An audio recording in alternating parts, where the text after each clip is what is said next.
In the last session, we looked at making decisions that matter and ownership versus buy-in. In this session, we're going to look at fast action tip number 6, how to deal with poor leadership. So take a moment right now and download the worksheet for this session and follow along as we move forward. I've served with some remarkable leaders in several organizations, and I've served with some not so remarkable leaders. And since I'm passionate about intentional growth, I get easily frustrated by unproductive or poor leadership and the resulting wasted potential within organizations.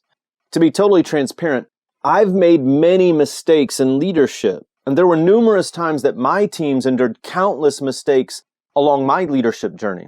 My teams have been more than patient, even gracious, as I've grown to lead more effectively. And so whether you've been a member of one of my teams or you find yourself trapped in this unfortunate situation, here are 4 ways to deal with a poor leader. What do you do when you serve or serve with a poor leader?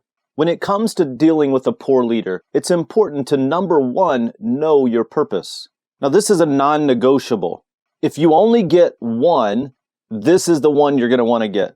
Know your purpose and live it with abandon every single day. There is no substitute for knowing what you can do that no one else in the world can do like you can. It's the only way that you can continue to perform at a high level when you're faced with huge challenges. No amount of money, no job title, no employment perk, no office environment is going to motivate you more in tough times than doing what you love and loving what you do. And when you're unquestionably living out your calling, what you were made to do, what you were born to do, no bad leader can derail that. In the Simple Leadership Masterclass, we guide you through several tools that we use with leaders for finding and living out your purpose. So if you want more information about the Simple Leadership Masterclass, use the link on this page. When you know your purpose and you are intentionally living it out, poor leadership around you becomes more manageable. The second way to deal with poor leadership is surround yourself with positive, talented people. The reason is positive, talented people appreciate leadership and influence in their lives, especially positive leadership and influence. Your experiences with them will be energizing rather than draining. I have a shelf in my office that's filled with encouraging notes and simple gifts from team members and supporters over the years. And every couple of months, I'll grab a handful of those notes and I'll flip through them, reading the notes that have been sent to me over the years. It's not long before I'm reminded why I do what I do. It's for all of these great people who have embraced their work with passion and who are growing intentionally, personally, and professionally. Critics will drain every ounce of creative energy out of you, so leave them alone. Spend as little time with them and around them as possible, and pour your life into positive, growing people. The third way to deal with a poor leader is never criticize the leader. You don't need to complain about the situation to your team or to anyone else. And this is a difficult one to live out because we want to defend ourselves. We want to make sure that people around us know that what we're doing is different than what they're doing. So this is a huge challenge for most of us.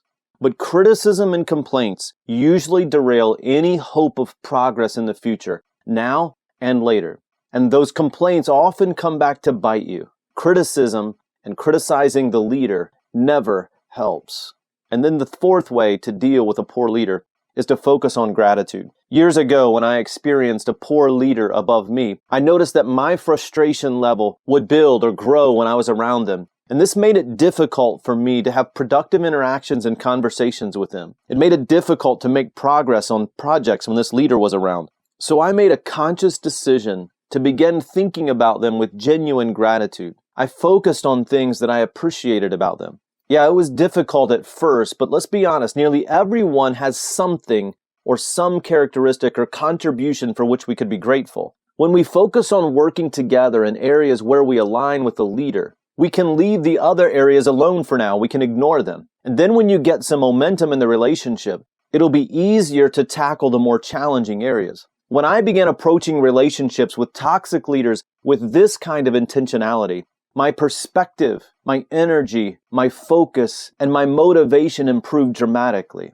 If you're going to deal effectively with a poor leader, and work together effectively in an environment of poor leadership. You must know your purpose, surround yourself with positive, talented people, never criticize the leader, and focus on gratitude. Now let's shift gears for just a minute. I want to share with you 4 things that you can learn from a poor leader. The question that we might ask is, what good can come from serving a poor leader? So here are things that I've learned from poor leaders in my own leadership journey. The first is, you can learn to follow first.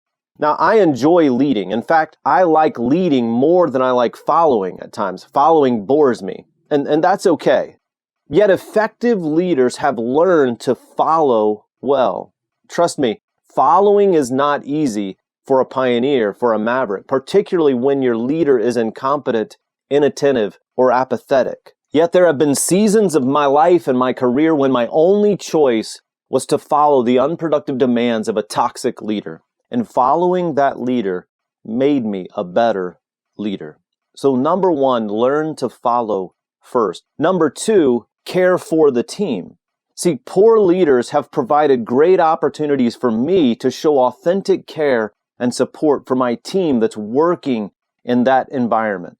My most memorable career moments are regular one-on-one meetings with my team members, helping them to develop personally and professionally through challenges and pain. We simply cannot grow and lead with purpose, with intentionality, if we're not actively caring for others. So focus your energy, your care on your team, rather than wasting it on worry and frustration over your poor leader. Then number 3, value progress.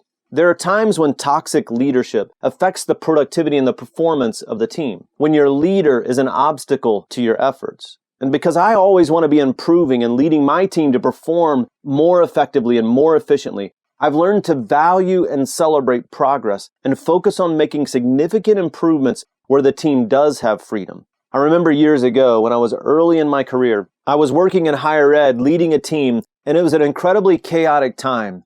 There was so much work to do and so much progress needed to be made. And so I was pushing really hard. And another leader saw the work that we were doing and saw the progress that we were making. And they also saw that it was still frustrating for me because I didn't feel like we were moving far enough and fast enough. And they took me aside and they said, if you can learn to be okay with other people's 60%, to them, it probably feels like their 100%. He said, your 60% to them probably feels like their 100% or more. What he was encouraging me to do was to focus on progress. He said, when you do, you'll encourage and motivate your team members to higher levels of performance and productivity, even in an environment of toxic leadership. And then number 4, give it time. In his book, Necessary Endings, Henry Cloud said, there may come a time when the behavior of a poor leader is unsustainable and part of you is dying, and that's when the relationship needs to end. And I found that to be true in my career experience.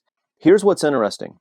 In every instance of a poor leadership in my career, I didn't have to manipulate the situation or get in a hurry for that relationship to end. It was only a matter of time before the toxic leader was moved or I was moved. And every time I ended up in a better position for me, for my family, and for developing a new team.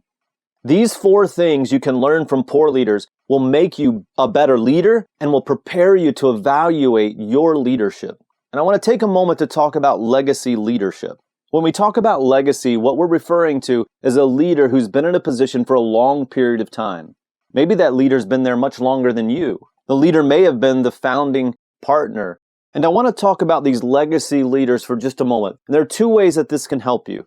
It can help you know how to effectively work with an unmotivated legacy leader, and it can help you to be more aware of the challenge of legacy leadership as you approach the twilight years of your career. First of all, it's important that we understand that longevity is not leadership. Leadership is leadership, and longevity is longevity. Now, don't misunderstand. I love hearing about leaders who launch organizations and then serve them for 20 or 30 or 40 years. I mean, I'd love to do that with our own organization. But tenure does not make great leaders. One of my best friends is one of the most loyal people that I know, and he'll likely serve his current organization for the rest of his life. And I've learned so much about consistency and contentment through our friendship. His longevity happens to be good leadership. My father has been serving in the same organization for more than 30 years, and as a legacy leader, he's been a great leader. Organizations and teams can benefit significantly from a leader who communicates and implements bold, compelling vision through the changing seasons over a long period of time. And Sarah and I are looking forward to investing the most fulfilling and productive years of our lives with our Guidestone team. And yet I've learned that although some executives man the helm of an organization for a long period of time, they are not always leading. So here are two things that we can learn about legacy leadership. Number one is self-preservation. A leader of a large organization once said to me, "My goal here is to survive the presidency." And my immediate thought in the meeting when he said that was, how in the world is that leadership? It sounded to me more like self-preservation than it did any leadership that I'd ever experienced in a healthy way. And self-preservation is a fatally flawed foundation for leadership. At its core, leadership involves change. If there is no change, there is no leadership. Otherwise, what are we leading people to do? To stay the same? And those leading change must embrace the fact that their position will often be in jeopardy. Leaders care less about position and more about vision. They care less about what got them here and more about what will get them and the team and the organization there. They care less about self-promotion and more about developing people. Put simply, those not leading change are not leading. Longevity does not equal leadership. And if you've been leading long, you've likely experienced this and figured this out. The second thing we can learn about legacy leadership is the importance of short-term roles.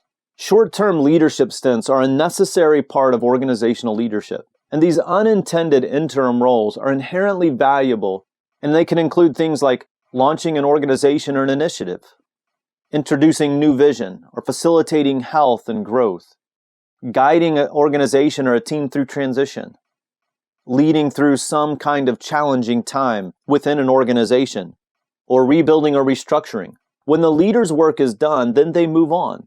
And at some point, you may have served in a role like this, a short-term leadership role, maybe even an unplanned temporary position.